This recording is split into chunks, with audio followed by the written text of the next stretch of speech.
Okay, good afternoon, everyone. I knew I'd get squeezed down to about 4 minutes. I'd probably do it in 6.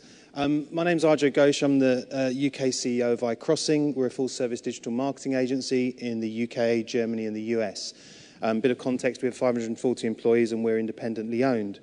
The interesting thing about iCrossing over the years is that we've kind of developed a hybrid agency model, more or less. We've got technology teams, geeks, PhD graduates, analysts, data analysts, sitting alongside account managers, journalists, traditional PR people, and of course traditional marketers. And we've kind of created that hothouse of innovation, if you like, in the agency, where they literally sit together sometimes. They sit together for certain projects where they want to build a tool, and they say, okay, what can we do in this? Someone opens up an API, for example, in a search engine or Facebook or something like that, and we say, how do we respond? How do we build that into our tool set? So I've got a few slides for you today. About a decade or so ago, I started a fledgling agency off called Spannerworks. And as Google said earlier, not many agencies sort of realized the potential of search or invested into it early. And what we did is we got together and we were pretty much geeky. And we looked at the search engines and said, let's do the hard stuff first. And the hard stuff was very much trying to work out what was going on in search engines. Rather than just going straight into paid search media, which was CPM at that stage and very unsexy, we decided to start trying to reverse engineer the algorithm, which is what we thought was the intersection between what users wanted to do using language and where brands wanted to get them to in terms of destinations and sort of work out that journey. So we very much sort of have done that for the last 10 years or so.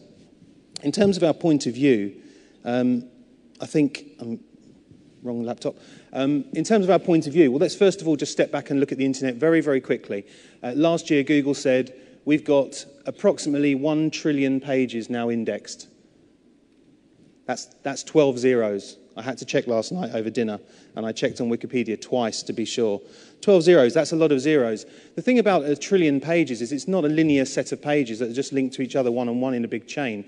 That is a scale-free network. Every page that you add exponentially makes the network more complicated.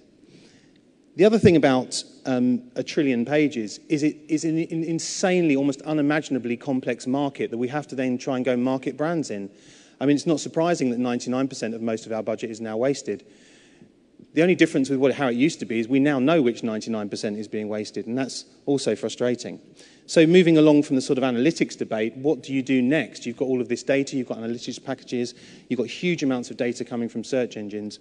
And our argument at iCrossing is that you need models to deal with this complexity. Okay, our point of view and our model is very much brands in networks, and I'm going to show you a couple of things around that. Stepping back a step further, just as illustration, Obama comes up everywhere. I don't know if any of you have seen this sort of very, very, very quick observation. When the inauguration speech started for Obama's inauguration, traffic at Google dropped off a cliff. Huge amounts of attention that were going on in search, usually throughout the day, shifted, suddenly stopped. Where did they go? They moved into social media. Absolutely thousands of people adding profiles and updates, comments online in social. When the Obama inauguration ended, it went back into search. The reason I give you these two examples is because we see search and social very much as the yin and yang of digital marketing. You can't have one without the other. We talk a lot about all sorts of linear marketing models being translated into digital and advertising to people, and there's obviously some very sophisticated tools out there. But you need to understand what people are doing in search and what they're doing in social. One is very much a navigation. It's the architecture of the web. As Jeff Jarvis says, the link changes everything, and it has profound implications for information and for journeying through the internet. Social, by contrast, is very much a qualitative pursuit. It's human and it's conversational. So the navigation and the conversation of the web is what we're interested in, and for us it's the yin and yang. Before I go any further, I'm going to just plug Jeff Jarvis's book, What Would Google Do? If you haven't read it, it's essential reading. I think every Google employee should read it, if you haven't already. But it also gives us a really different perspective on Google. Rather than talk about it as a business, it says, well, what would Google do if it was the weather? As a set of behaviors, as a set of ways of doing things, as a sort of DNA of doing business, and that's something that I'd really recommend. Okay, I'll start speeding through these now. Just to wrap up sort of our point of view, scale, speed, and geography of the web is immensely complex. That complexity needs models, and we're going to start looking at some of the maps that we do at iCrossing now. So first of all, we've got a tool called Network Sense. This is a culmination of developers sitting with PR professionals who are in our social media team, essentially, and then sitting with natural search guys. And those sort of three groups of people coming together and saying, what model do we need to try and understand the complexity of what we're trying to achieve? What does first page in Google look like? Well, what I'm showing you here is as if you lifted the bonnet on the Google algorithm in a very crude sense, and you start getting the aha moment of what does it look like. And this is a map of the DSG group, electronics group in the UK, and it's a brand map of them. And you'll see from this, we put a keyword in. How the tool works is we basically profile some keywords through linguistic profiling, which I won't go into now, but it's quite a complex process, about 20 stages to it. Those keywords come out. We then choose some keywords. We then run those keywords through search engines and find out all of the sites that get returned from those keywords. We go to about 30 or 40 sites deep in each engine. We then look at the position of each of those sites in the search engines and work out the visibility for each one that shows up for the keyword we've put in. The keyword in this example is DSG. Once we've worked out the position, the relative position of each site in the search engine, we then go through a very complex traffic forecasting model. That model tries to work out, well, if you're in position 1 or position 20 for the keyword, roughly how much traffic would you get? Okay? And that itself has taken us probably 10 years to keep refining all the way through. Once we've got to that point, we then start mapping. We also have all of the link relationships of all the sites to each other. So we start getting this notion of a brand in a network. And I'll just go through them because I've got a live demo to get onto. The next network map is an interesting one. It's Ubisoft, who are a gaming company. The gaming industry is a really, really interesting case study because we can learn a lot from what's going on in social media and a lot for all sorts of brands by looking at the gaming industry. You'll see this map is almost natural looking in terms of sort of almost a viral effect. The symmetry to it is actually, it's very complex, it's quite intense. And what this actually indicates is the gaming industry, the communities around Ubisoft that are built around the games franchises, some very well-known games like Faces of War game, Ghost Recon, Splinter Cell, etc. Those franchises develop really quite intimate and intense communities around them. And those communities we can see sort of born out there as well as the relationships. Of course, we can drill into a lot of detail on these as well. By contrast, here's a map of the Body Shop in the UK, a well-known high street retailer that had been around for many, many years.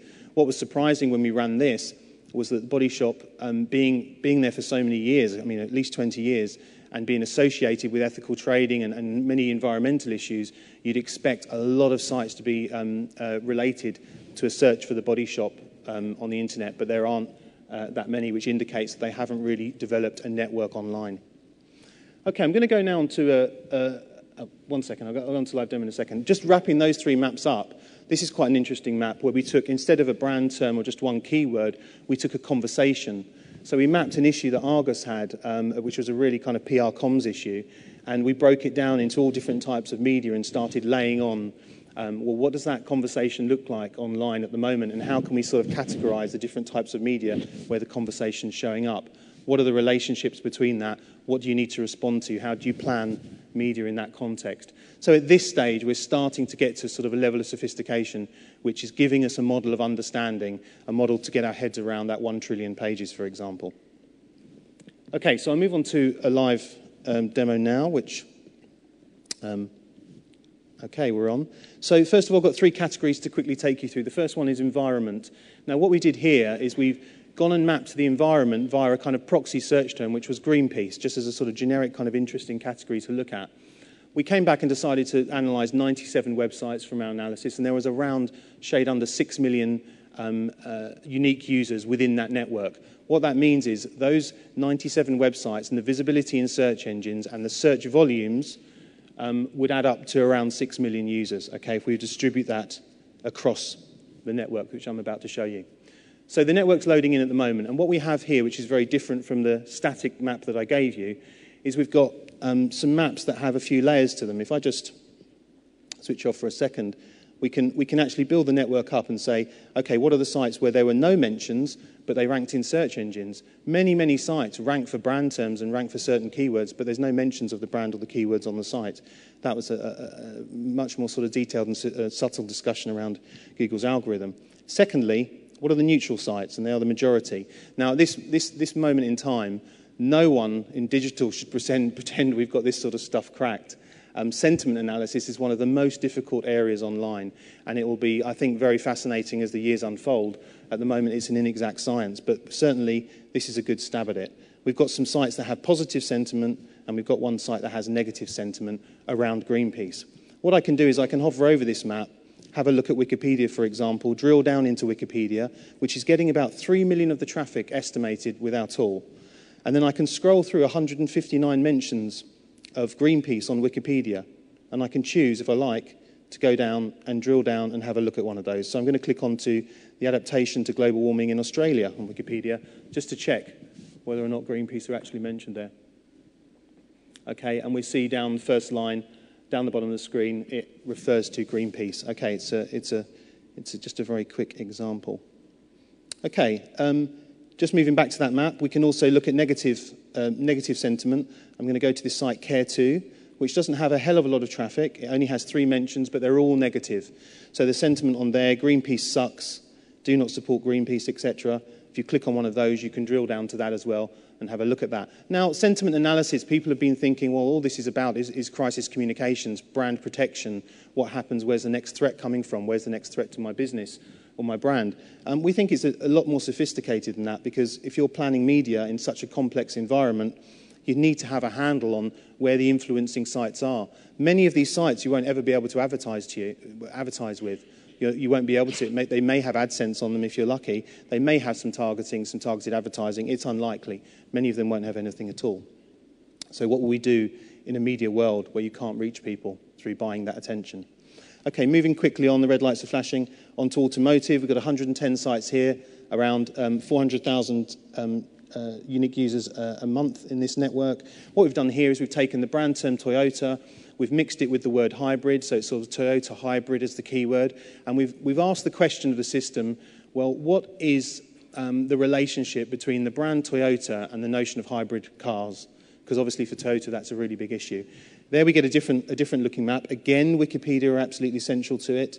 We've got the BBC a little bit above, or we can drill down to that and see. Over here we've got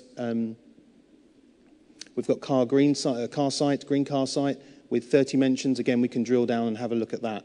And it gives us a really sophisticated idea of Toyota's relationship to the word hybrid, and you can imagine how you can roll this out. When Toyota is launching, for example, the relaunch of the Prius in 3 months' time, we can get a notion of what the network thinks of Toyota and how those sites are interlinked. Finally, we've got one for pharmaceutical. I'm having to really rush through this.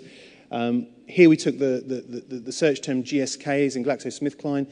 We took GSK. We scraped a medical dictionary, so we didn't go for traffic this time. We went for the tail of search terms. So we took the medical dictionary and we took a few hundred really gnarly little medical search terms that you'd never heard of various ailments. And then we searched the network for mentions of GSK and these medical search terms to see what that network looked like. And lo and behold, it looks very different from the other two. The interesting thing here is it's a very unresolved network. There is no one hub to it. The nodes in the network are all spread out. It's very even. When we look at some FMCG brands, we see this quite often, where lots of money has been spent in traditional linear models. You go into digital and you find there actually isn't anyone in the space really at the center of that discussion. So I hope you've seen a little bit of a taste of how our iCrossing thinks, how our network sense tool works, and also how distributed content, when you hear all these phrases, open networks, distributed content, scale-free networks, this is what they look like. And without that visualization, it's really quite difficult to know how to plan media and what to do next, because the numbers themselves often stop us doing things.